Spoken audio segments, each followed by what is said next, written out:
Shalom, selamat malam Bapak Ibu, Saudara-saudari, Bro dan Sis, dan teman-teman semua dimanapun berada.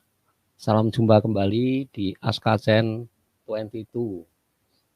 Tayangan live streaming malam ini kami umat awam bukan bermaksud untuk mengajar atau katekese, sebab kami memang tidak ada kemampuan dan otoritas mengajar. Narasi yang saya buat hanya sebagai bahan untuk sharing bersama tentang iman atau bincang-bincang tentang iman Katolik. Kalaupun ada yang benar, itu semua semata berasal dari Tuhan melalui gerejanya. Kalau ada yang salah, sudah pasti berasal dari saya pribadi dan saya bersedia mengkoreksi, mengedit, atau menghapus jika konten ini tidak sesuai dengan pengajaran Gereja Katolik. Untuk itu, kritik, saran, dan dukungan sangat kami perlukan demi kebaikan kita bersama. Semoga niat-niat baik kita semua sungguh bisa menjadi berkat bagi kita bersama. Amin. Oke, brother, tanpa berlama-lama, tayangan malam hari ini, saya mengambil judul Baptis dalam Gereja Katolik. Judul yang sangat tidak lazim dan yang seringkali kita dengar ya, bahkan orang kadang-kadang bisa jadi sampai lupa karena saking orang ini ya sudah mengalami semua dan tahu semua. Tetapi saya mudah-mudahan dengan tayangan ini saya bisa membangkitkan kembali akan keutamaan tentang baptis itu yang kita terima dari Gereja Katolik. Begitu Bapak-Bapak, langsung saja. Ini brother, Bapak Ibu semua, saya tampilkan, saya baca dulu ya narasi saya pada malam hari ini. Oke. Mengapa kita perlu baptis? Mengapa sakramen ini begitu disalahpahami oleh begitu banyak orang? Ini adalah ritus masuk ketika kita memasuki ke dalam gereja ya, keluarga gereja maksudnya, dan itu menggantikan ritus sunat Yahudi. Kita bisa baca di Kolose 2 ayat 11 sampai dengan 12 ya. Kita baca dulu ya yang biru. Oke, saya bacakan. Dan ini ya, mohon maaf nih. Dan kamu telah disunat bukan dengan sunat yang dilakukan oleh manusia, tetapi dengan sunat Kristus yang warna ini ya, yang warna kuning, yang terdiri dari penanggalan akan tubuh yang berdosa, karena dengan Dia kamu dikuburkan dalam baptisan, dan di dalam Dia kamu turut dibangkitkan juga oleh kepercayaanmu kepada kerja kuasa Allah yang telah membangkitkan Dia dari orang mati. Kita back lagi. Di baptisan kita tuh menggantikan sunat Yahudi ya. Itu tadi yang ayat tersebut dibilangnya begitu ya. Baptisan yang kita jalani hari ini jauh berbeda dengan baptisan asli Yohanes Pembaptis yang hanya merupakan baptisan pertobatan. Baptisan Yesus Kristus tidak hanya mengampuni segala dosa, tetapi juga memberi kita karunia Roh Kudus. Dalam baptisan Yohanes Pembaptis,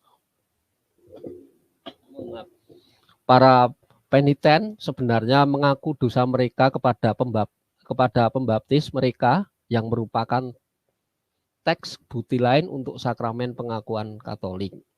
Alkitab tidak pernah mengatakan bahwa baptisan hanyalah simbolis dalam tanda kutip ya, yang diyakini oleh sebagian saudara kita yang Protestan saat ini.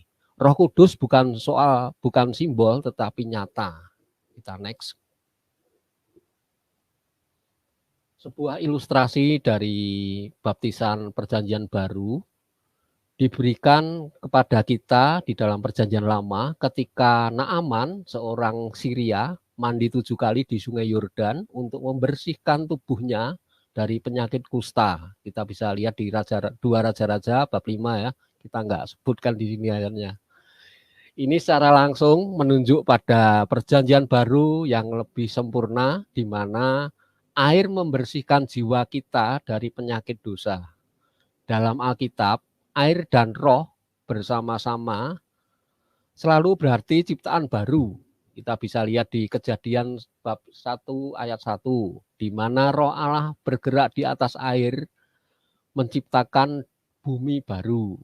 Di dalam Kejadian 8, bab 8 ayat 8 sampai dengan 9, merpati yang dilepaskan oleh Nuh di atas air, bah dari bahtera sebelum awal baru umat manusia. Dalam Keluaran 13 ayat 21 sampai 22, tiang api atau roh Allah di atas Laut Merah melindungi orang Israel dalam perjalanan ke rumah baru mereka. Dalam Matius bab 3 ayat 16, baptisan Yesus di mana Roh Kudus dalam bentuk burung merpati turun dari surga ke atas Tuhan Yesus.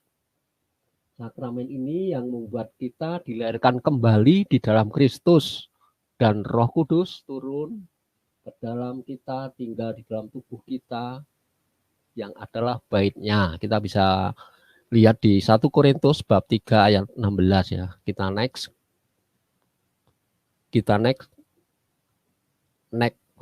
Oh ya, mohon maaf, saya Petrus dulu tadi, saya bacakan dulu sebentar. 1 Petrus tadi. Jadi perlunya baptisan ini ya. 1 Petrus ini, yaitu kepada roh-roh mereka yang dahulu pada waktu Nuh tidak taat kepada Allah, ketika Allah tetap menanti dengan sabar waktu Nuh sedang mempersiapkan bahteranya, di mana hanya sedikit, yaitu 8 orang yang diselamatkan oleh air bah itu. Jika kamu sekarang diselamatkan oleh kiasannya, yaitu baptisan, maksudnya bukan untuk membersihkan kenajisan jasmani, melainkan untuk kenajisan hati nurani yang baik kepada Allah oleh kebangkitan Yesus Kristus. Ini yang dari surat Petrus ya, 1 Petrus bab 3 ini ya, bahwasanya ya semacam tipologi ya, ini dari air bah tadi ya, tiba waktu Nuh itu tadi. Kita ke halaman ketiga ya, halaman ketiga lagi ya. Inilah yang Alkitab katakan tentang perlunya baptisan. Ini yang tadi, kita next.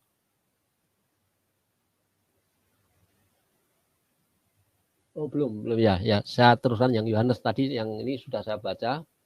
Yang Yohanes bab 3 ayat 5. Yesus menjawab, aku berkata kepadamu, sesungguhnya jika seorang tidak dilahirkan dari air dan roh, ia tidak dapat masuk dalam kerajaan Allah. Dalam Yohanes bab 3 ayat 22, setelah itu Yesus dan murid-muridnya pergi ke tanah Yudea. Di sana ia tinggal bersama dan mereka membaptis.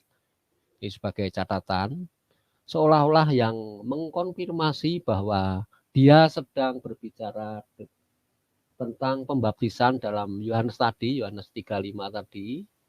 Yesus keluar dan membaptis orang dalam roh, yang ini tadi 3:22, dan inilah satu-satunya tempat dalam Alkitab di mana Yesus membaptis. Jadi Tuhan Yesus itu membaptis ada ini ya, di mana itu di Yudea ini ya, di Yohanes bab 3 ayat 22 nih, pergi ke Yudea, di sana ia tinggal bersama dan membaptis ini ya. Secara fisik, secara lahiriah memang Tuhan Yesus pernah membaptis juga ya. Bukan hanya Yohanes membaptis, tapi di ayat ini sangat ditunjukkan dengan jelas ya. Kita next, mohon maaf. Ini tadi dari Markus mungkin ya, Markus bab 1 ayat 4 sampai dengan 11. Yohanes Pembaptis muncul di padang gurun mengkhotbahkan baptisan pertobatan untuk pengampunan dosa. Maka keluarlah kepadanya seluruh negeri Yudea dan seluruh penduduk Yerusalem, dan mereka dibaptis olehnya di sungai Yordan, mengakui dosa-dosa mereka.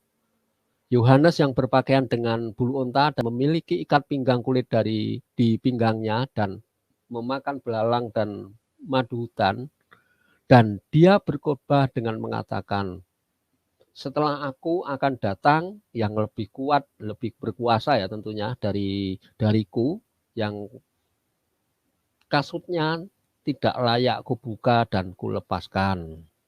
Aku telah membaptis kamu dengan air, tetapi ia akan membaptis kamu dengan Roh Kudus. Ini ya.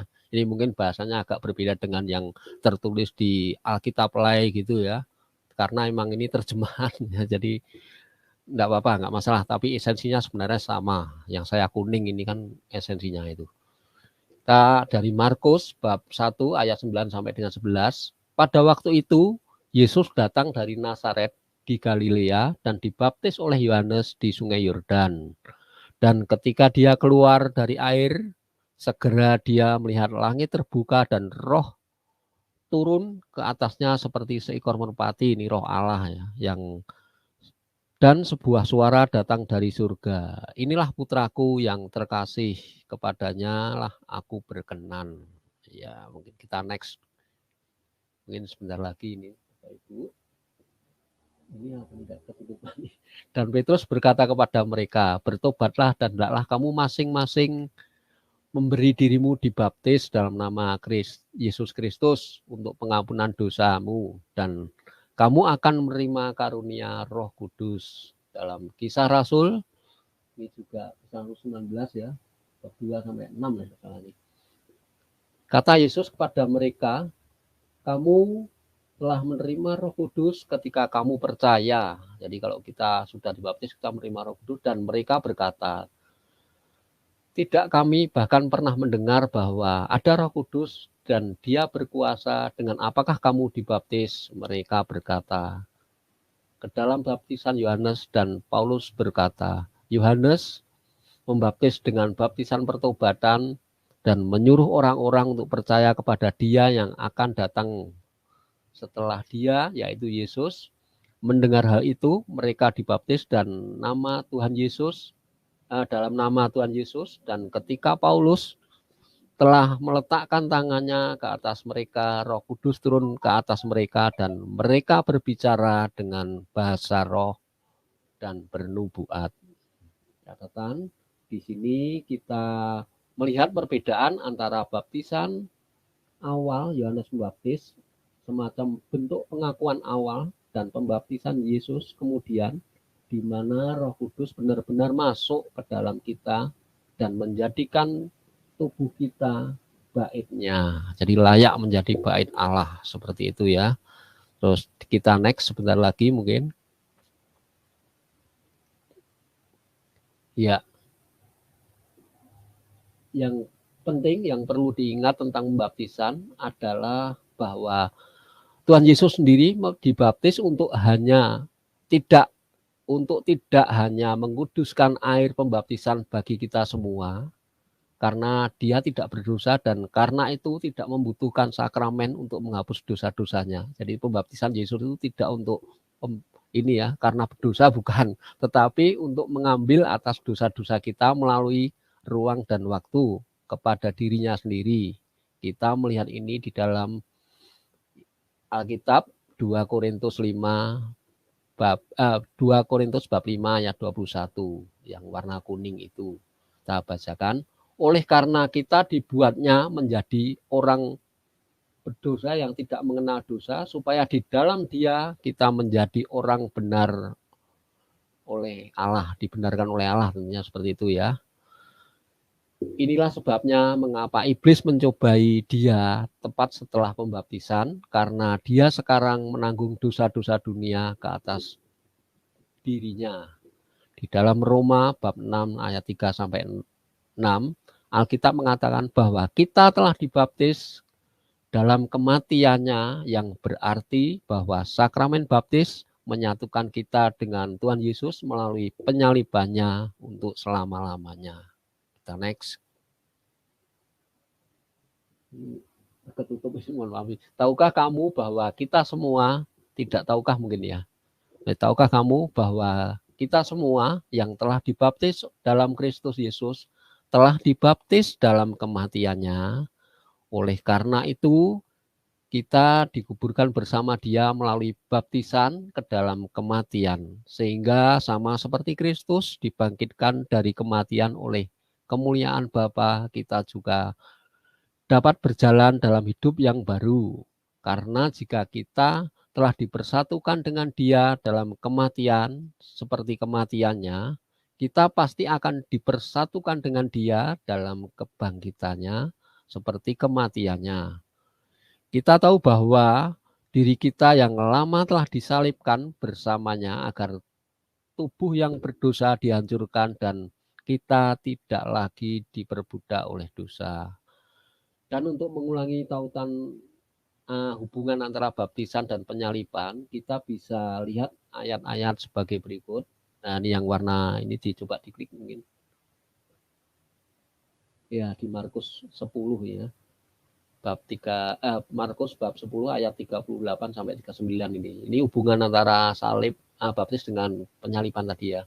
Tetapi kata Yesus kepada mereka, kamu tidak tahu apa yang kamu minta, dapatkah kamu meminum cawan yang harus kuminum dan dibaptis dengan baptisan yang harus kuterima? Jawab mereka, kami dapat. Nah, ini yang warna tebal nih ya. Yesus berkata kepada mereka, memang kamu akan meminum cawan yang harus kuminum dan akan dibaptis dengan baptisan yang harus kuterima. Jadi dari sini sangat jelas sekali ya bahwa Tuhan Yesus sendiri berkata bahwa baptisan yang kita terima itu sama ya seperti dengan baptisan waktu Tuhan Yesus ini ya di Sungai Yordan. Itu kurang lebih pemahaman saya seperti itu kalau melihat dari sini. Mungkin nanti kalau ada teman yang mengkoreksi atau bagaimana nanti silahkan. Ya kita back lagi ke halaman 7. Kita back halaman 7 ini. Oke, ini yang sudah ya, kita yang terakhir ini. Yang terakhir nih, Bang. Next lagi, Bang. Nah, ini. Di sini Yesus berbicara tentang penyalibannya. Kita bisa lihat di Galatia 2 bab 20. Aku telah disalibkan bersama Kristus, bukan lagi aku yang hidup, tetapi Kristus yang hidup di dalamku. Dan hidup yang kuhadapi sekarang ini di dalam daging adalah hidup oleh iman di dalam Anak Allah yang mengasihi aku dan menyerahkan dirinya untuk aku. Ini Paulus ya. Paulus tidak pernah disalibkan secara fisik. Sebagai warga negara Romawi, dia dipenggal. Dalam sejarah dikatakan seperti itu, dikisahkan seperti itu ya. Kita baca lagi di Galatia bab 5 ayat 24. Dan mereka yang menjadi milik Kristus Yesus telah menyalibkan daging dan segala hawa nafsu dan keinginannya. Jadi kebanyakan orang yang menyadari bahwa ketika mereka dibaptis, mereka juga sedang disalibkan bersama Tuhan Yesus, tetapi kabar baiknya adalah bahwa disalibkan bersama Yesus, Tuhan Yesus, berarti kita juga dapat bangkit dari kematian ke surga bersamanya menuju hidup yang kekal.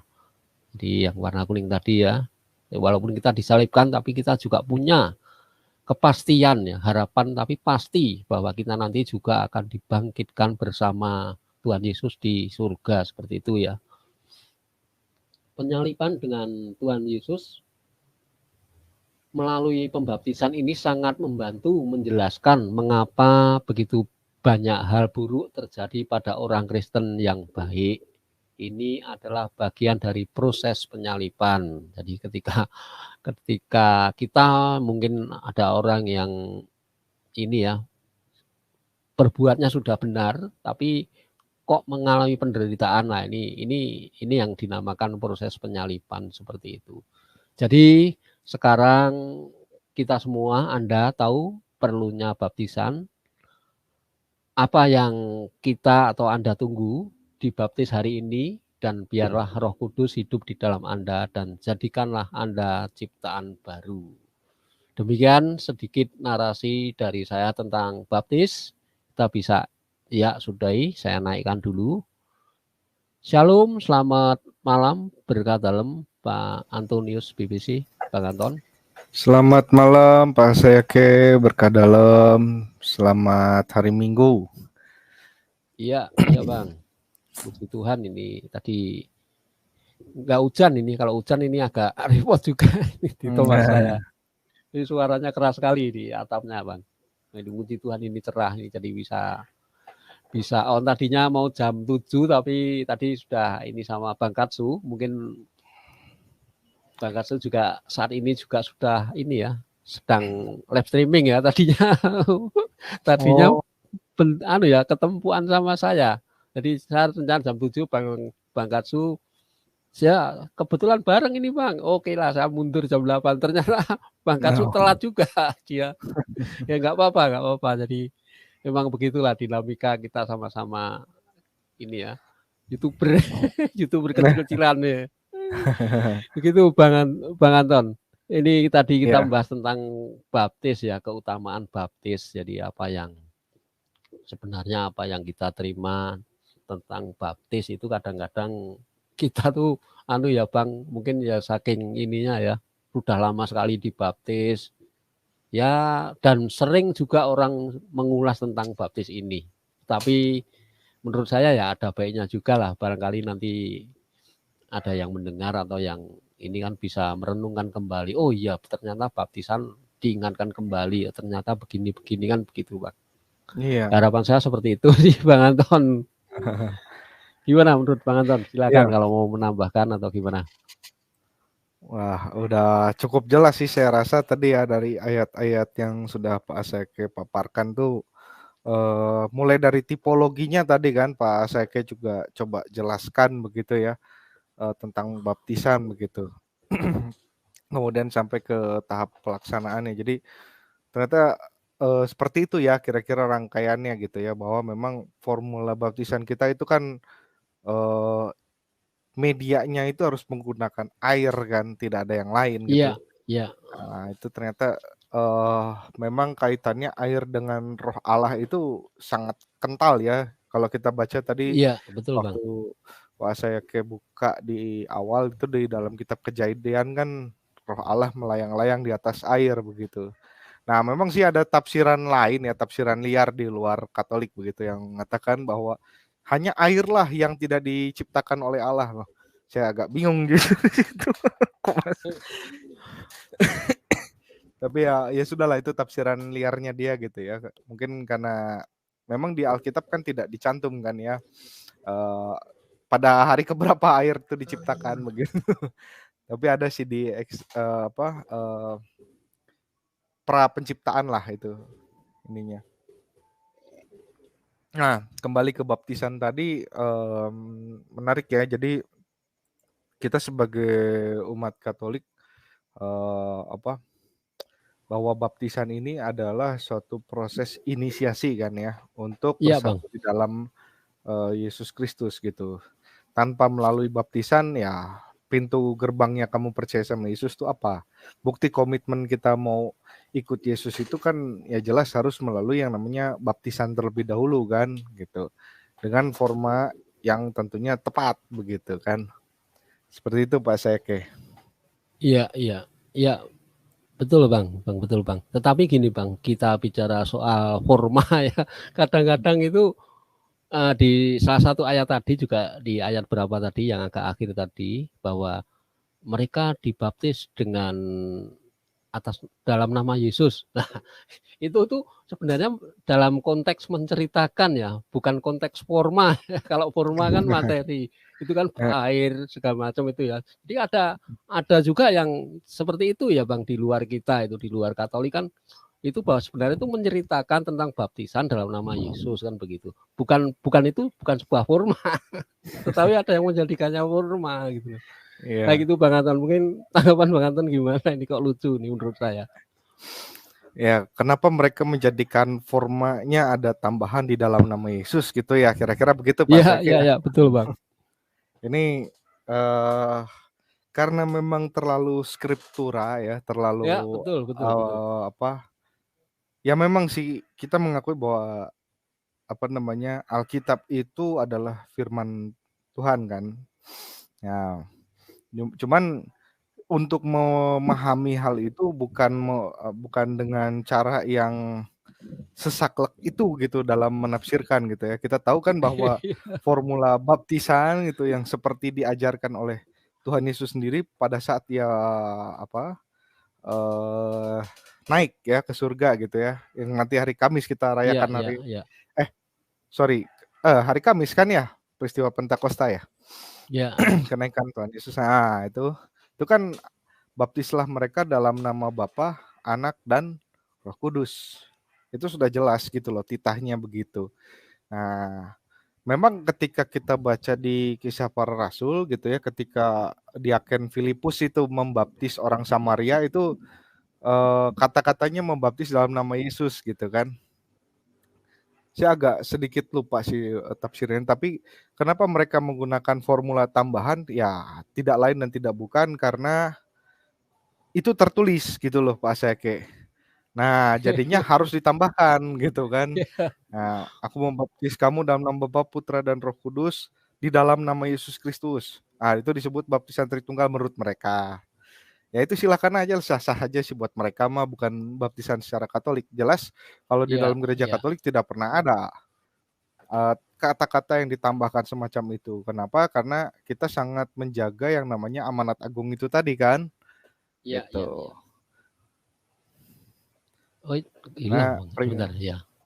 oh ya, Ya, lanjut Bang, karena lanjut. perintahnya Yesus kan baptislah mereka di dalam nama Bapa, Anak dan Roh Kudus. Itu nggak bisa ditambahin harusnya, gitu. Ya, ini lagi nih menurut saya ya sudah benar formanya begitu dalam nama Yesus malah buyar. jadi mohon maaf ini. Jadi jadi wanes gitu loh akhirnya dari situ. Ya, Ya, itu memang sudahlah itu ya biarkan kita aja. hargai memang ini memang Nah, dari sana seperti itu ya. Tapi kalau kita sebagai ya. ini ya harus kritis juga. Orang Katolik kan memang dia harus dididik menjadi umat yang kritis ya. Jadi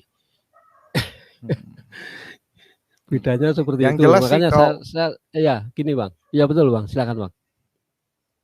praktek seperti itu kan tidak pernah dilakukan di dalam gereja Oh Katolik iya, kan gitu. iya Nah, pasti ya. forma baptisan kita itu sudah forma yang mantep, top markotop lah gitu, yang sudah dipakemkan dari zaman dulunya dan sesuai dengan apa yang diamanatkan oleh baginda Yesus gitu kan, bahwa membaptis itu hanya dengan forma ini gitu kan, yaitu dalam nama Bapa, Anak dan Roh Kudus gitu kan. Bapa, Putra dan Roh Kudus.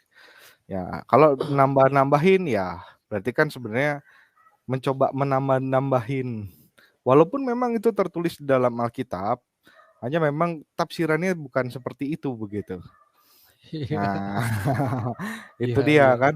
Nah, akan jadi hal yang menarik begini Pak Asyaki. Ketika Diaken Filipus itu memberikan istilahnya ya kalau secara saklek begitu ya, Diaken Filipus tuh membaptis mereka dengan nama Yesus Kristus saja. Kemudian kenapa harus ada Yohanes dan Petrus itu datang gitu. Dan seakan-akan mereka dibaptis belum di dalam roh tadi gitu. Padahal kalau menurut ininya kan dibaptisnya pasti menggunakan materi air kan Iya, iya. gitu. Nah, berarti ada apa di situ? Itu kalau kita mau mengkritisi lebih jauh bisa sih kaitannya ke sana gitu. Tapi sekali lagi ini karena di luar kita ya, ya sudahlah silakan aja Iya, itu sah iya, menurut mereka gitu. iya. Lagi Nah, pula gini Bang. Ini di dalam misal ini seandainya ada luar Katolik yang sudah dibaptis tapi formanya itu sesuai dengan kekatolikan itu juga dipermudah kok menurut saya itu di dalam gereja Katolik ya Bang ya. Asal formanya loh Bang.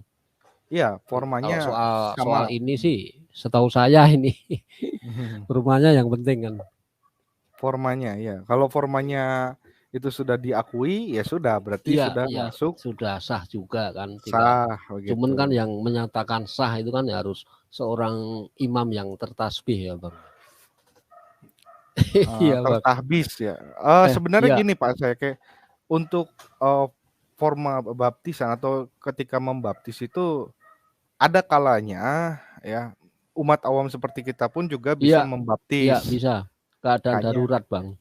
dalam kondisi yang tidak biasa begitu ya. Iya, iya, Jadi misal dalam orang sekarat begitulah ya di mana gitu ya di daerah hutan begitu, terus dia udah ada kerinduan untuk inisiasi ke dalam gereja Katolik gitu. Oh Tapi ya, baptis kebetulan rindu ya Bang? enggak, kebetulan yang ada di situ cuma kita gitu Ya, loh. ya. Orang Katolik Hmm, yang masih buger nih. Nah, dia mau benar. dibaptis gimana kan, misalnya di tengah hutan begitu bagaimana caranya mau manggil ini kan, Ya, pastor ya, paroki setempat kan susah gitu. ya, Nah, itu kita bisa membaptis, hanya formatnya ya, tadi, gitu. ya. Nah, setelah itu, nah kita yang membaptis tadi wajib untuk, Lapor Bang. lapor Ya, gitu, ya harus lapor sama imam. lapor, nah Ya, baru bisa di ini. betul, betul, betul. Tergantung nanti imam tersebut, tapi sudah sah seperti itu ya Bang ya. Ya, Iya Bang, gitu. saya salami dulu ini untuk Oh iya, rekan-rekan yang masuk di live chat nih, Bang Petri Sinaga dan Pak Malaikat Timur. Shalom, salam jumpa kembali Bapak dan Bang semua.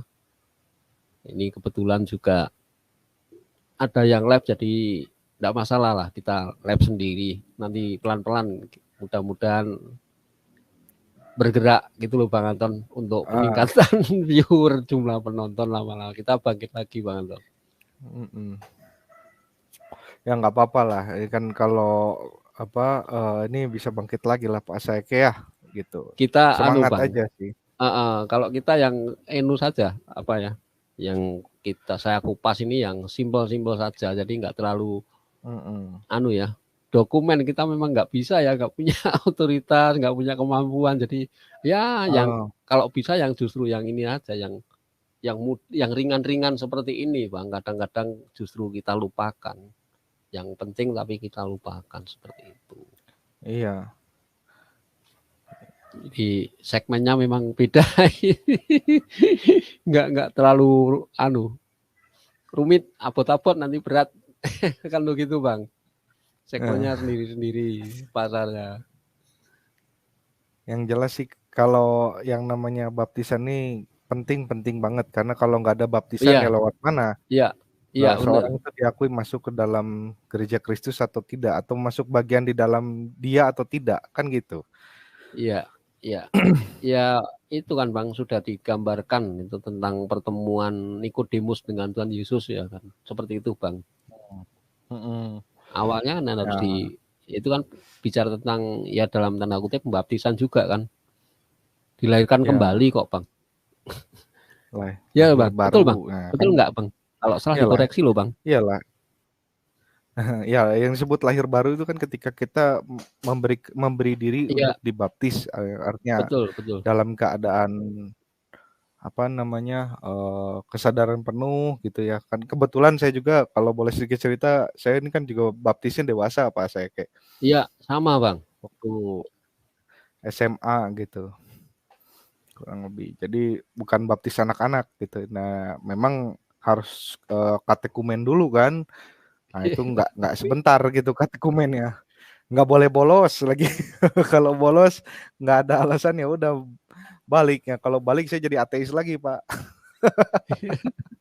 Kalau Gitu. saya dulu baptis kalau mau nikah tok Bang.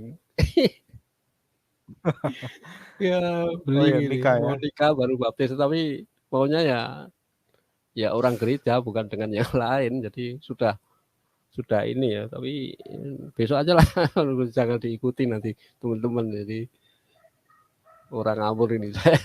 Jadi mau nikah untuk syarat ya baptis, tapi ya puji Tuhan ini terus ini ya, terus sama mungkin pergaulan terus dari teman-teman. Jadi kita juga ini ya istilahnya betah ya, betah untuk pergi ke gereja, bahkan punya komunitas di gereja seperti itu. Jadi nggak anu ya Pak. Mhm. Dulu memang awal-awal nih saya sedikit cerita dari waktu rumah tangga ya seperti itu masih keluarga muda gitu ya sudah nikah di gereja, Mhm. Mhm. udah belum tahu apa-apa tentang Katolikan, mungkin tentang lingkungan, tentang apa. Gereja pun masih mohon maaf ini masih seperti anu Katolik gelandangan ya, harusnya sudah ada gereja di dekat tapi saya di kota gitu. Wah, kemaki. Mhm. Jadi itu belum menetap itu loh. Banyak yang seperti itu ternyata di daerah saya itu juga banyak ya Bang. Jadi orang Katolik tetapi nggak aktif di lingkungan, Tapi malah di lingkungan yang lain.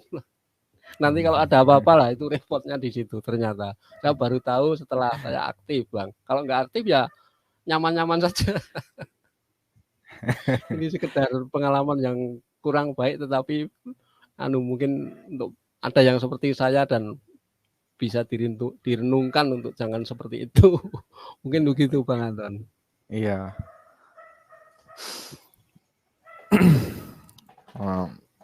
Apalagi ya tentang baptisan ini juga sering mengundang pertanyaan, misalkan kok kenapa gereja Katolik tuh membaptis bayi begitu ya. Dulu pernah kan ya di channel Pak Asayake yang lama gitu. Iya Bang. Diangkat gitu kan bahwa kalau di kita itu ini ini aja ya, sejauh yang saya pahamin ya gitu ya, bahwa baptis bayi itu karena kita kan di dalam pengajaran gereja sendiri bahwa kita ini kan sebenarnya memiliki kaitan ya akibat daripada dosa asal begitu, atau efek dari dosa asal atau dosa original sin-nya gitu. Nah, baptisan itu salah satunya adalah untuk itu gitu, mengatasi hal itu gitu. Mengatasi dari dosa asal tadi gitu. Nah, supaya kita bisa bersatu, supaya anak kita ini bisa bersatu dengan Kristus itu lebih awal lah gitu. Nah, seperti itu sih Pak Sayake. Iya, ini menarik nih, ada Bang ini. Selamat malam nih Bang Sri Paus nih. Ahmad Sri Paus. Iya. Selamat malam. Shalom, selamat ketemu lagi. Nah ini Bang, bisa dijawab nih Bang, bagaimana pandangan Katolik tentang orang yang di sebelah Yesus yang menurut Protestan tidak perlu dibaptis. Nah ini gimana menurut Bang Anton ini yang lebih ini banyak baca literasi.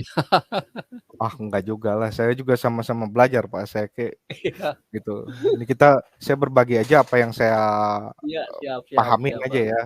Ya justru ini yang ditunggu-tunggu nih. Atau mungkin malah masuk ini Pak Ahmad Sri Paus ini, luar biasa nih. Silakan nih Pak.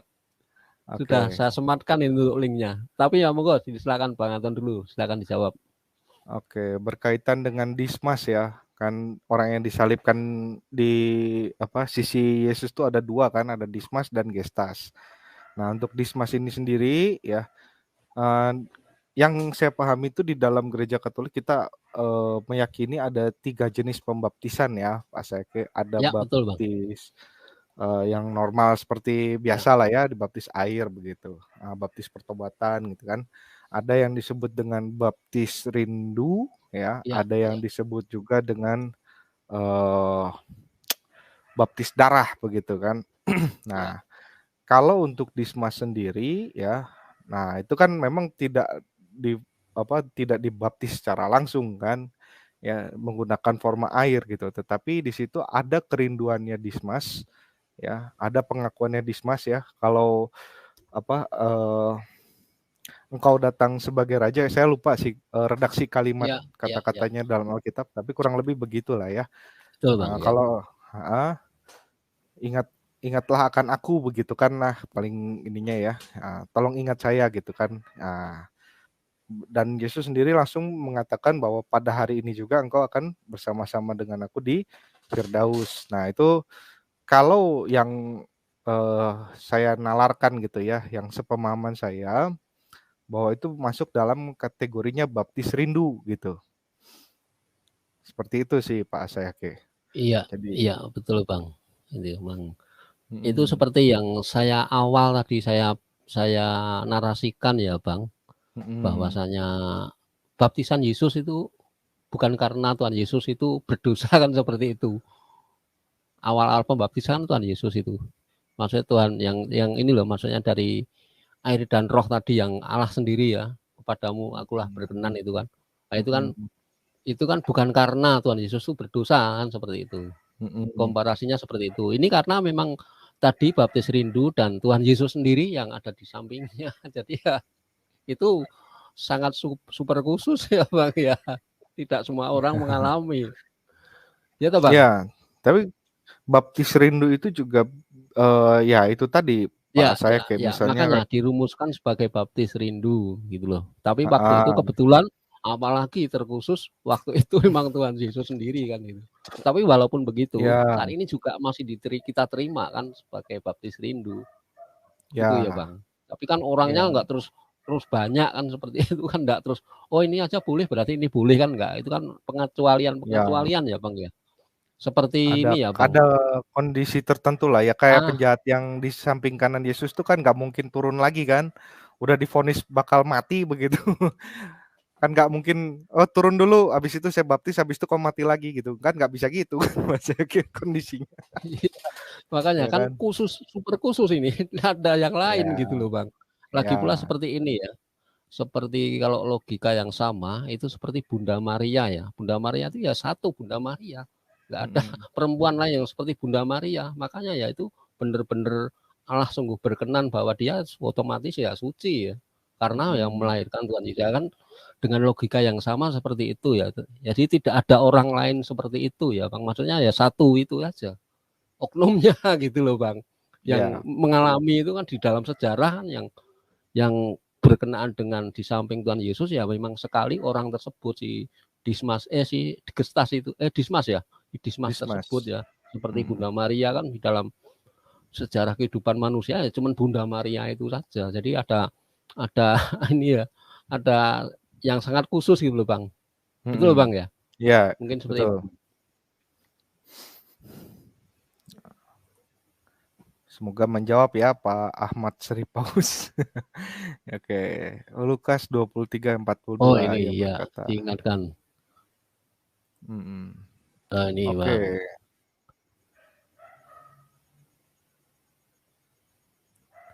Ini silakan oke, Bang Intan. baptis rindu ya, ayatnya Yohanes 14 ayat 23. Bisa tampilkan Bang mungkin? Berapa Bang? Yohanes Sebentar berapa? ya, Yohanes 14 ayat 23. 14, 23 ya. Benar.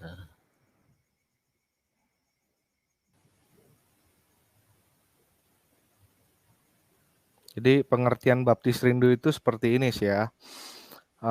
Ini kan di dalam KGK ya, Katekismus Gereja Katolik. Bagi para katekumen yang mati sebelum pembaptisan, kerinduan yang jelas untuk menerima pembaptisan, penyesalan atas dosa-dosanya, dan cinta kasih sudah menjamin keselamatan yang tidak dapat mereka terima melalui sakramen itu. Itu ada di dalam KGK 1259 ya. Nah, kita dapat melihat apa yang Yesus katakan di dalam Injil Yohanes. Jika seorang mengasihi aku, ia akan menuruti firman-Ku dan Bapa-Ku akan mengasihi dia dan kami akan datang kepadanya dan diam-diam bersama dengan dia. Nah, ini kan istilahnya pertama, baptis rindu ini harus ada kesadaran penuh dari si calon ya, calon umat begitu ya, calon umat gereja Katolik yang punya kerinduan, punya keinginan untuk bergabung di dalam gereja Katolik, namun karena ada terpisah oleh satu dan kondisi hal yang lain ya, misalnya kayak tadi udah di ujung maut begitu, terus nggak ada yang baptisin begitu kan, tapi dia punya kerinduan dan dia sudah menjalani hidup dengan penuh penyesalan atas dosa-dosa yang pernah dia istilahnya dosa yang sesal sempurna lah gitu atau pertobatan yang sesal sempurna lah yang gitu. Nah, itu dia bisa digolongkan ke dalam kategori baptis rindu tadi. Nah, contohnya siapa? Yaitu Dismas tadi gitu. Ya kan Dismas kan menyesal kan dia mengakui kan waktu pas di atas kayu salib itu dia mengatakan juga bahwa kita ini memang pantas gitu loh. Kalau dia yang ada di tengah ini maksudnya Yesus ini dia bukan orang yang pantas untuk disalib sebenarnya.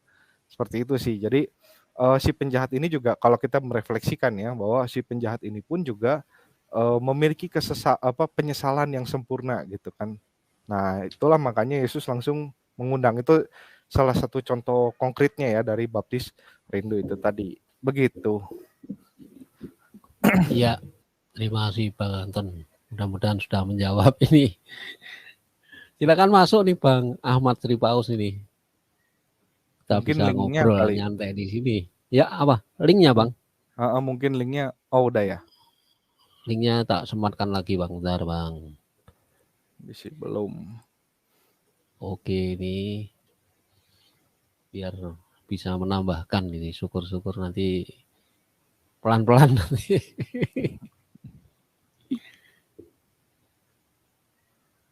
Jadi Gitu. anu ya Bang ya, baptis rindu itu mungkin ya Bang, mungkin dijelaskan atau mirip dengan hampir mirip ya Bang dengan baptis darah atau mungkin gimana? Dijelaskan bisa Bang kan? Kalau Kalau baptis darah gimana? Jadi itu juga baptis ada darah, kerinduan juga tentunya ya. baptis darah itu ya kondisinya mirip dengan kerinduan tadi, hanya kalau baptis darah ini eh gini ya, definisinya sendiri Gereja Katolik kan mengatakan bahwa gereja sudah sejak dulu yakin bahwa orang-orang mengalami kematian karena iman tanpa sebelumnya menerima pembaptisan, telah dibaptis untuk bersama Kristus oleh kemartirannya.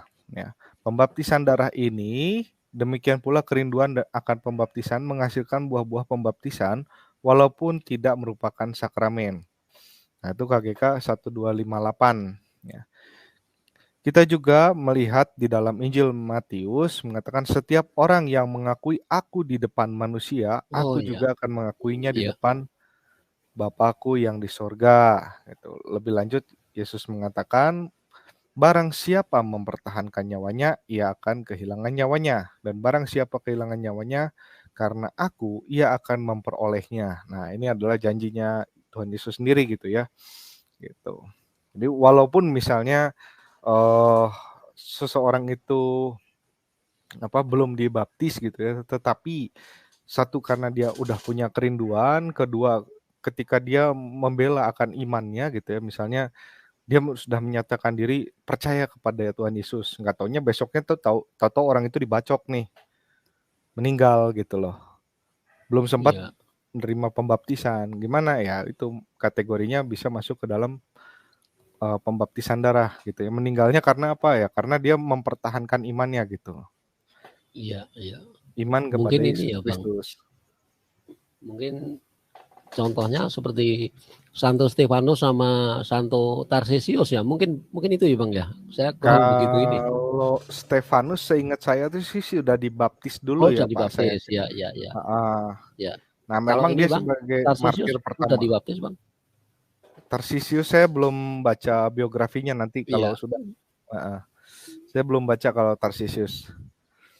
tapi Gitu. pasti Tapi kalau ada Bang ya. Stefanus tahu saya dia sudah ada sih. Iya, pasti ada. Jadi sebagai Karena acuan juga formula kan. formula tentang formula lagi soal pembaptisan darah ini sudah juga dibahas oleh salah satu bapak gereja kita ya. Bentar, saya lagi cari dulu ini. Oke, gitu Pak saya kayak sebentar mana ya?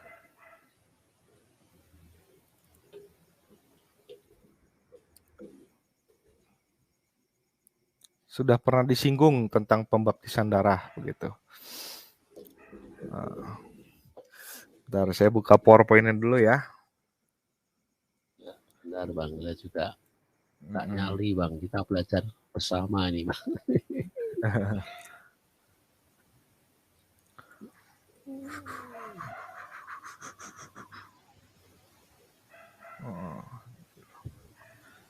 Pembaptisan di luar gereja Katolik sah? Ya enggak lah kalau buat orang Katolik nah.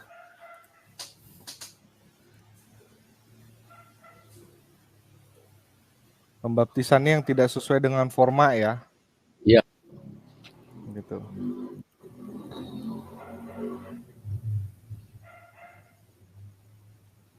Nah, ini soal pembaptisan darah nih Pak Seke, sebentar ya. Kok belum masuk di Windows saya? Ah, ini dia.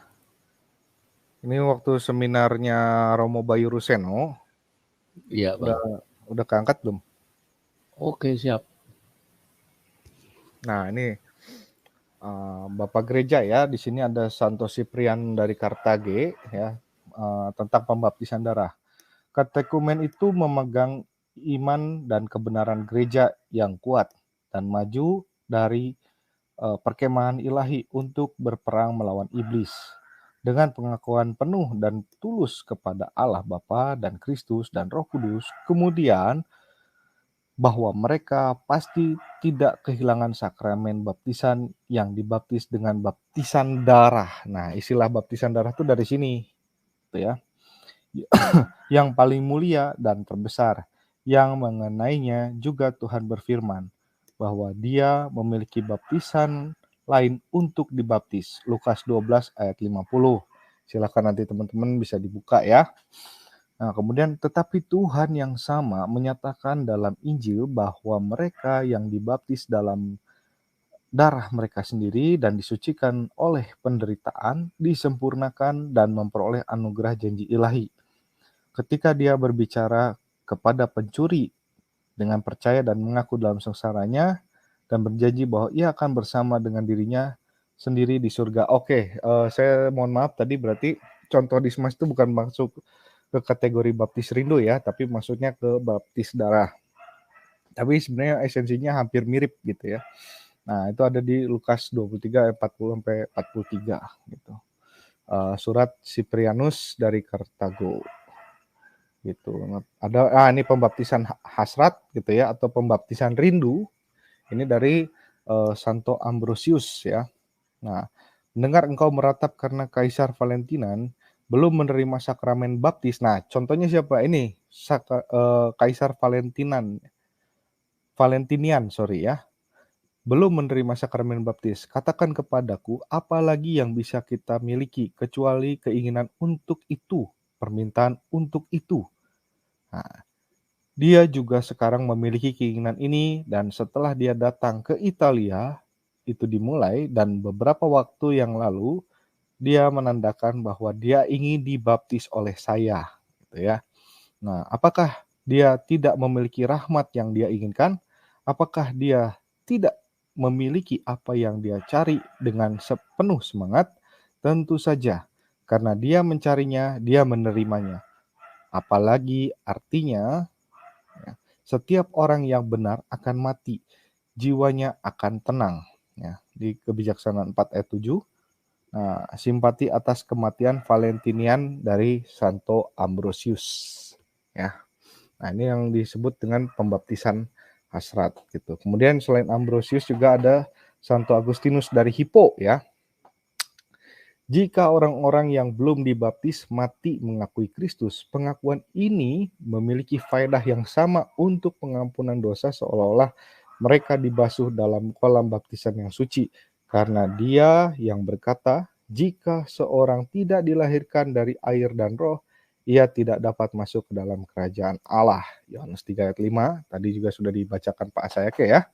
Juga membuat pengecualian yang menguntungkan mereka dalam kalimat lain, di mana dia dengan jelas mengatakan, setiap orang yang mengakui aku di depan manusia, aku juga akan mengakuinya di depan Bapakku. Itu Matius 10 ayat 32. Ini kutipan dari Santo Agustinus dari Hippo. Gitu. Ya, itu sih yang bisa ditambahkan Pak Sayake. Semoga bermanfaat. Iya Bang, wah ketutup mute saya lupa. Oh, Sedikit menambahkan yang ini ya. Tadi yang sebenarnya sudah Bang Anton jawab ya, apakah pembaptisan di luar gereja Katolik sah? Tadi sudah dijawab ya, tapi saya sedikit menambahkan bahwa ini sebagai indikator saja. Indikatornya ketika dia tidak menerima tubuh Kristus waktu Ekaristi itu aja. Ketika itu diperbolehkan berarti ya baptisnya sah. Ketika itu tidak bisa terima komuni berarti ya itu belum sah, belum di kan begitu Bang ya. Jadi syarat untuk terima komuni kan harus dibaptis dalam gereja Katolik yang satu kudus apostolik ya Bang ya. iya. Itu Walaupun sebagai begini, indikator juga ya. ada beberapa kasus misalnya kayak gereja Lutheran itu kalau nggak salah mereka memiliki forma baptis yang sama. Kalau tidak salah ya, mohon maaf kalau Ya, salah ya. silakan dikoreksi. Nah, ketika mereka masuk ingin berinisiasi dengan gereja Katolik, jadi misalkan ada umat dari Lutheran nih pengen masuk ke gereja Katolik gitu ya. Nah, pembaptisannya diakui nggak? Karena formulanya sama, maka pembaptisannya diakui, jadi tidak perlu dibaptis ulang. Karena sejatinya pembaptisan itu yang dengan forma yang tepat itu hanya satu kali seumur hidup gitu.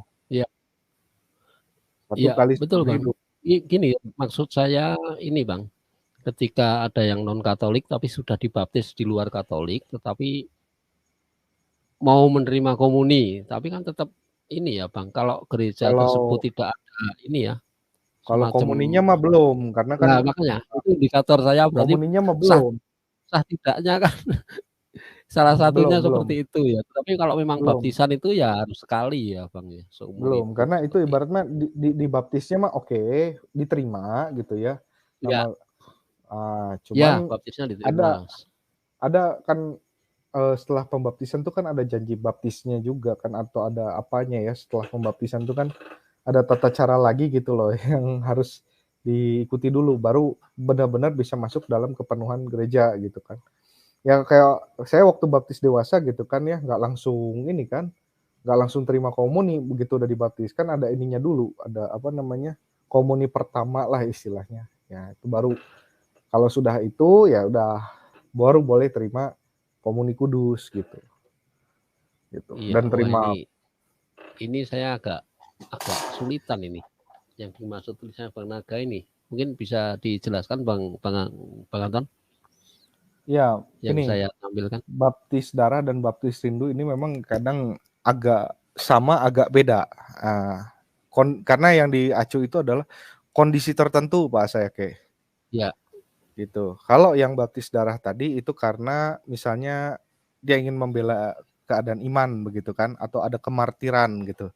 Sebelum dia menerima pembaptisan tapi sudah ada keinginan untuk inisiasi dengan gereja Katolik. Nah, kalau yang baptis rindu tadi kan ada keinginannya dulu ya, kemudian juga dia sudah sesal sempurna. Dua-duanya harus sesal sempurna. Cuman keadaannya yang satu martir, yang satu enggak gitu loh. iya, iya Bang. Jadi kayak bentar lagi mau meninggal misalnya. Nah, itu ada atau yang tadi Kaisar Valentinius gitu ya. Nanti bisa baca aja biografinya. Kaisar Valentinius.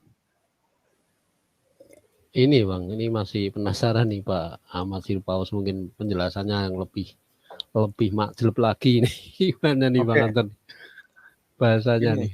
Gini baptisan apa yang di luar gereja Katolik tidak sah itu misalnya begini, formula baptisan itu kan ada ya. Ketika di gereja itu kan aku membaptis kamu di dalam nama Bapa, Putra dan Roh Kudus. Nah, itu adalah formula namanya yang tadi aku sebutkan gitu. Kalau formulanya sama ya, kalau formulanya sama artinya itu baptisannya diakui gitu loh. Inisiasi bersatu dengan Kristusnya diakui gitu. Kalau sama. Tetapi kalau misalkan ditambahkan aku membaptis kamu dalam nama Bapa, Putra dan Roh Kudus dalam nama Yesus Kristus, nah itu tidak diakui gitu. Apalagi kalau misalkan aku membaptis kamu dalam nama Yesus gitu. Nah, itu nggak diakuin.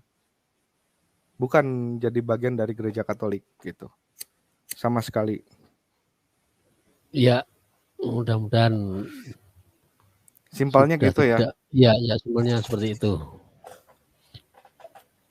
Atau mungkin punya pendapat atau opini, silakan masuk Bang.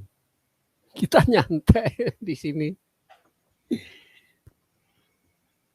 Begitu Bang Ahmad di paus ini, silakan masuk.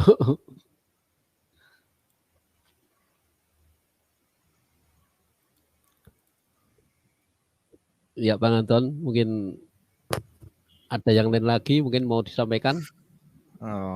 Apa ya? Apa ya kira-kira Pak Sake? Udah sih itu yang sejauh yang saya tahu ya itulah gitu. Kalau ada penjelasan yang masih kurang berkenan ya mohon maaf. Iya, Artinya saya iya, harus belajar lagi gitu. iya nanti kalau ada yang lebih ini ya, saya lebih suka ketik-ketik. Ya nggak Iya, ya, apa-apa. terima kasih atas responnya Bang Ahmad di paus. Iya. Ya masih Gitu. mohon maaf ini masih belum banyak seperti dulu. Dulu masih lumayan. Dulu sudah mulai lumayan, tapi ya enggak tahu lah. Memang harus seperti itu jalannya. Mulai lagi dari nol ini. Maka dari itu mungkin dari teman-teman yang belum subscribe, mohon di-subscribe nanti kita bisa ramai nih di channel-channel seperti ini. Jadi tidak formatnya tidak terlalu ya Bang. Ya dokumen perlu tetapi tidak tidak seperti yang lain ya mungkin ya karena memang keterbatasan kemampuan saya pribadi mungkin seperti itu Bang. Jadi kalau teman-teman mungkin narsum silahkan saja mungkin. Tapi kalau saya sendiri sebagai ini miskin akan dokumen seperti itu Bang. Lagi pula juga rumit itu Bang bagi saya. Jadi kalau saya yang keseharian saja Bang, mungkin nanti untuk kedepannya gitu Bang Anton dan teman-teman semua. Jadi tidak terlalu rumit-rumit, yang rumit-rumit biar yang lebih qualified lah, channel-channel yang lebih mumpuni. Itu Bang Anton ya. Seperti Bang Anton ini kalau sejarah ya Bang Anton makanannya. Itu Bang, betul Bang ya. Enggak juga. Saya juga kan belajar Pak Sayeke karena Iya, iya. Tapi kan juga kan kesukaannya kan juga tetap ada tuh Bang. ya Kalau Bang Anton kan emang spesifik sukanya sejarah itu kan lebih ini juga kan lebih mantap lagi seperti itu. ya kalau di zaman para rasul gitu ya, misalnya kayak Rasul Yohanes gitu, kan jarang ya diceritakan. Tapi apakah dia banyak membaptis orang? Ini jelas gitu loh Pak Sayeke. Bahkan waktu saya narasikan di Laici Studio Channel tuh, Rasul Yohanes tuh karyanya cukup banyak gitu loh di situ. Baptis banyak orang loh, bahkan sampai bisa menggagalkan hubungan incest antara ibu dan anak. Itu ada satu scene di mana dia ketemu sama peristiwa itu gitu. Nah, si anaknya nggak mau gitu kan melakukan hubungan incest dengan ibunya sendiri. Nah, akhirnya dia lari ke Rasul Yohanes. Nah, suatu ketika akhirnya si ibunya itu bertobat lah gitu. Sampai seperti itulah. Gampang. Panjang ceritanya kalau Rasul Yohanes sebenarnya kalau mau ditelusurin. Gitu. Saya dapat dari catatan Ritus Timur ya, Gereja Timur. Kenapa ya? Karena saya butuh pendekatan dua sisi sih. Iya, iya. Gitu. Melalui Nah, kalau sinopsarium. ini Bang mungkin sepengetahuan Bang Anton gimana tentang baptisan ya sekedarin saja mau tanya baptisan gereja ortodok tuh gimana? Apa ya dalam nama Yesus juga seperti itu atau gimana? Sepengetahuan Bang Anton. Kalau saya sendiri belum pernah dengar sih. Formula baptisannya mah kurang lebih mah sama ya Pak Iya, Sayeke. ya sama Sejauh Katolik yang ya. sama ya. Cuman nggak ditambahi gitu kan seperti dalam nama Enggak. Yesus. Enggak. Itu muncul setelah abad 16 sih kurang lebih. Oh, begitu. Ya, ya. Ada formula penambahan seperti itu. Gitu. Kalau awal-awal nggak ada Pak gitu. Dari Iya, dulu formulanya berarti hanya itu gitu loh. Forma iya, yang iya. resmi ya. Apalagi mereka ini ya istilahnya ortodok tadi ya tidak bakal merubah kan seperti itu kan seperti ortodok kan itu kurang lebih seperti itu Bang. Jadi memang setia dengan ini ya Ya, dengan forma ya yang sudah ada ya dari di, bapak-bapak gereja dulu ya. di luar yang namanya pakai merek lah ya. Nama ortodok bukan merek nih, istilahnya ortodok yang ajarannya Ya, lurus. ya, Artinya ajaran lurus kan. Kalau lurus ya memang formula baptisan pun juga lurus gitu loh. Tidak ditambah-tambahin atau dikurang-kurangin gitu. ya kadang-kadang ya di masyarakat sering ini juga kan Bang kadang wah ortodok ini yang ini. Ya, Tapi ya biarlah karena mereka gampang, tidak tahu tentang sejarah kan mungkin seperti itu dari gampang. awam-awam ini kan dari kalangan Katolik awam sendiri juga banyak yang wah tapi ya itu mereka lah tiap orang kan ininya beda-beda ya pendapatnya atau apa kan beda-beda dan pemahamannya kan juga beda-beda ya Bang ya apalagi tentang yang rumit-rumit ya Bang Nah mungkin itu tentang sakramen tadi tentang apa gitu ya. Tadi saya tertarik gitu dengan waktu Pak Asayake menarasikan bahwa ada baptisan Yohanes itu kan baptisan pertobatan ya Ya, Pak Asayake. ya Bang. Nah, mungkin diperjelas mungkin Bang. Itu mungkin bisa jadi salah satu bentuk tipologi dari sakramen tobat ya. Jadi kayak Ya, misalkan kita mengaku ya, ya, pengakuan ya, dosa ya. gitu. Karena kalau di dalam gereja Katolik kan tidak pernah ada baptis 2 kali kan, gitu ya. Ya, Kecuali kalau formanya balik lagi kalau formanya berbeda ya baptis ulang. Tapi kalau misalnya formanya sama ya nggak perlu gitu ya. Atau formanya sesuai gitu kan. Nah, karena baptisnya cuma sekali, terus gimana kalau misalkan dalam keadaan kita masih hidup nih kan juga ada kelalaian ya sebagai manusia, ya kan? Nah, caranya gimana supaya kita bisa lepas gitu dari dosa ya, yaitu tadi sakramen pertobatan begitu. Iya, iya di Pak Malaikat Timur nih. Bang Sayake, maaf saya nggak bisa naik room. Maklumi saja seperti yang saya bilang tadi. Oke Pak Malaikat Timur, kita maklumi kok. Lagi nyantai nih sama cucu. Itu mungkin ada yang ditambahkan lagi atau kita sudahi, Bang Anton? Terserah Pak saya kayak saya mengikut aja. Iya, kalau kalau ada pertanyaan nanti bisa lagi. Untuk sebenarnya belum ada lagi kebetulan nih Bang. Mungkin Mm-mm. dari teman-teman ada yang mau nambahkan lagi dari ini mau tanya, jadi biar mumpung ini, mumpung Tadi, ini malah. tadi tuh sebenarnya gini Pak saya kayak di ininya Pak saya sendiri ya di slide-nya Pak saya itu ada satu pernyataan menarik. Bahwa Yesus pun juga kan tadi membaptis seseorang ya. Nah, saya Ya, tuh ya Bang. jujur dalam hati tuh saya penasaran siapa sih yang dibaptis oleh Yesus gitu. Beruntung sekali dia. Iya, ya di waktu di mana tadi di daerah mana tadi lupa. Ya, di daerah Di ayat Galilea berapa kan? ketika Ya, ya. Ya betul ya Bang ya. Siapa mm-mm. beruntung sekali ya. Enggak anu ya mungkin. Wah ini sebagai ahli sejarah mesti penasaran nih Bang Anton. Asli itu apa saya penasaran gitu. Siapa sih itu? Siapa tahu nanti ada lah ya di tradisi. Saya belum buka semua gitu. Dokumen gereja ya karena banyak banget sih kalau boleh dibilang saking banyaknya sampai liar bukanya juga mau dari mana dulu gitu. Ya makanya kadang-kadang gini ya Bang Anton, ini terlepas dari mungkin sedikit terlepas dari judul ya. Jadi kadang-kadang ini ya tema yang sekiranya kok ini terlalu remeh atau gimana, itu kadang-kadang ada yang baru terus gitu loh. Kalau dari ya Bang, ada yang kita temukan yang baru, mungkin kita lebih oh ternyata ada yang begini. Ini membangkitkan rasa ingin tahuan orang juga kan Bang. Ya, Contohnya tadi seperti Bang Anton tadi kan malah justru menemukan di apa yang saya baca tadi, tapi padahal temanya kan ya mohon maaf sebenarnya ini sangat tidak menarik, tapi ada sisi-sisi lain bahwa ketika kita mengupas tentang ayat-ayat Tuhan itu tidak akan ini ya, tidak akan berhenti ya, kayak dikuras tuh semakin dikuras itu kan kalau sumur itu ya semakin jernih, semakin bertambah ini ya Bang ya. Tidak habis-habis ya Bang ya.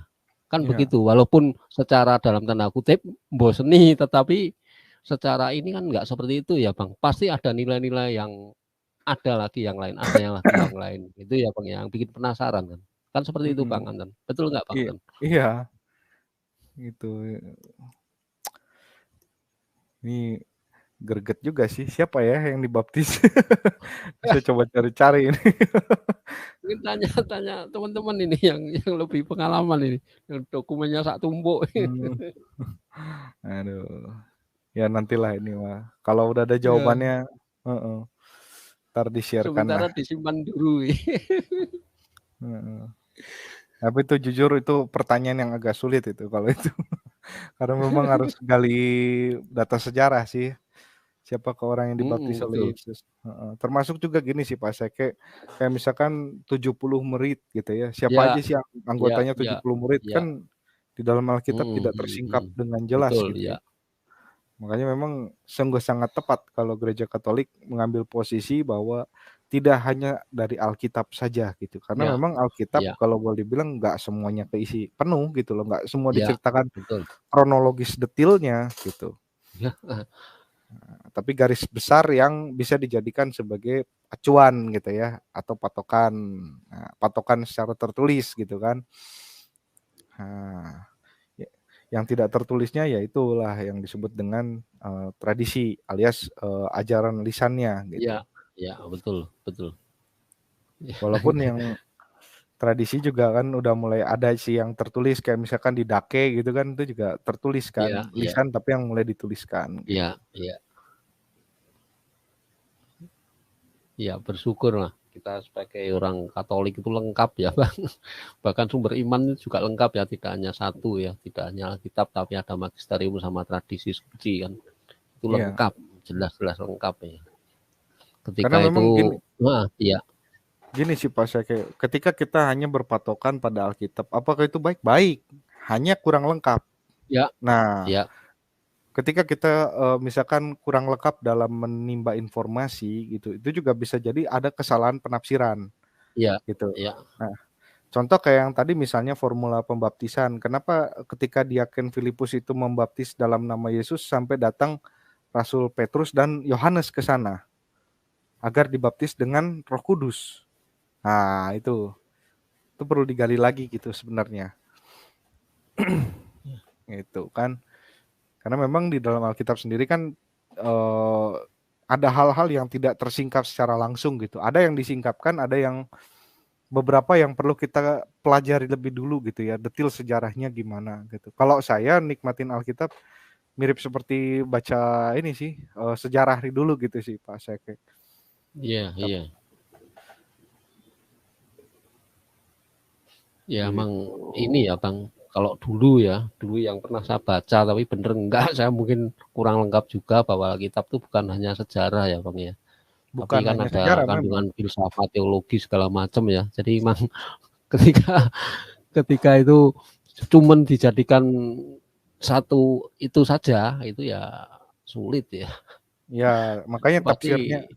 kita sebagai orang yang ini mestinya kan cari yang lebih lengkap, apalagi tentang sesuatu yang kita benar-benar imani ya Bang ya. Ketika Hmm, kita berhenti cuma satu sumber tok, satu buku, ya buku itu, nah itu ya susah. Kita harus hmm. pakai ini kan, harus ini ya, kritis seperti itu ya Bang Anton ya. Bener nggak Bang Anton? Ya kan, makanya baik lagi di dalam Alkitab sendiri juga kan dituliskan bahwa eh, berbagilah yang merenungkan firmanku siang dan malam begitu kan. Iya, Nah, ya, ya bukan hanya kritis saja ya Bang ya, tetapi ini ya Bang ya harus harus berani ya, berani menanya, ya kritis juga ya, berani menanyakan kenapa seperti itu. Jadi kok harusnya tiga kok dijadikan satu. Nah, harusnya mereka sendiri menanyakan ini. hmm, Cuman kritis boleh lah, kritis-kritis, tapi mereka juga harus kritis diri sendiri. Kenapa saya orang luar ya, kenapa kok saya hanya mengimani salah satu, padahal saya kritis orangnya kalau sama ajaran ini, tapi saya mengimani cuma satu. Padahal kitab sendiri mengatakan bahwa ada yang tidak tertulis juga kan seperti itu. Dan sejarah mengatakan sebelum ada kanonisasi kan itu enggak ada kitab suci kan, itu jelas sekali. Lah itu mereka diajarkan pakai apa kan seperti itu. Jadi sejarah kalau pentingnya kan di situ ya. belum ada kanon apa belum ada kitab suci mah enggak juga sih Pak Seke. Sudah ada, sudah Ya, tertulis, maksudnya belum di kanon tadi Bang. hanya masih tercecer gitu loh. Karena Ya, ya, belum lagi di zaman yang sama itu ada tulisan-tulisan yang non rasuliah gitu loh. Jadi ada yang pemikiran sendiri, ada yang ini. Nah, itulah yang muncul di bidat-bidat gnostik namanya. Gitu. Bikin kayak misalnya Injil Thomas gitu kan. Itu kan tidak dimasukkan kanon kan gitu. Terus Injil apa apalagi sih? Filipus misalnya atau Injil Maria Magdalena. Nah, itu kan uh, gereja waktu itu tuh saking banyaknya menghadapi hal itu, makanya bikin kategorisasi dalam kanonisasi Alkitab. Tapi ini materi yang lain lah, kapan-kapan iya, ya iya, dibahas. iya. Nah, standarisasinya apa itu sebenarnya di Katsu udah pernah dijelasin sih di monolognya gitu. Enggak, Bang, maksud saya begini. Jadi orang yang tadi tentang hanya mengakui Alkitab saja. Jadi kan sebelum di kanon itu terus yang diakui apa gitu loh. Mereka itu kalau cuma Alkitab, Alkitab aja belum diproduk, belum di anu kan di kanon istilahnya. Ya, Nah, nah itu kan tidak harusnya kan berpikir kritis, mohon maaf seperti itu ya. Para bapak gereja awal sebelum abad keempat lah istilahnya. Itu kan mereka juga ya masih dibilang tadi Bang Anton bilang tercecer tadi. Nah itu definisinya apa kan? Bukan Alkitab kalau begitu. Ya Bang Anton, kalau Alkitab ya emang jatuh dari ya langit udah jadilah sumbernya di situ oke lah saya hormati ya seperti itu. Jelas gitu loh kalau emang jatuh dari langit ya emang itu sumbernya satunya benar dari itu lah sudah kita percaya itu aja. Tapi ini kan enggak. ada rentetan sejarah kronologis yang harus dilalui, proses yang harus dilalui kan seperti itu. Ya Bang Anton, betul ya Bang Anton ya. Ya bisalah gitu. Tapi mereka lah urusan mereka lah. Kita cuma sekedar ini saja. Mungkin ini dulu Bang Anton. Mau closing statement silahkan Bang Anton. Oke. Ya, Ya nanti dari backstage hasil aja lah. Kita sudah lumayan oke. 1 jam, puji Tuhan, ditemani Oke. rekan-rekan yang di live chat.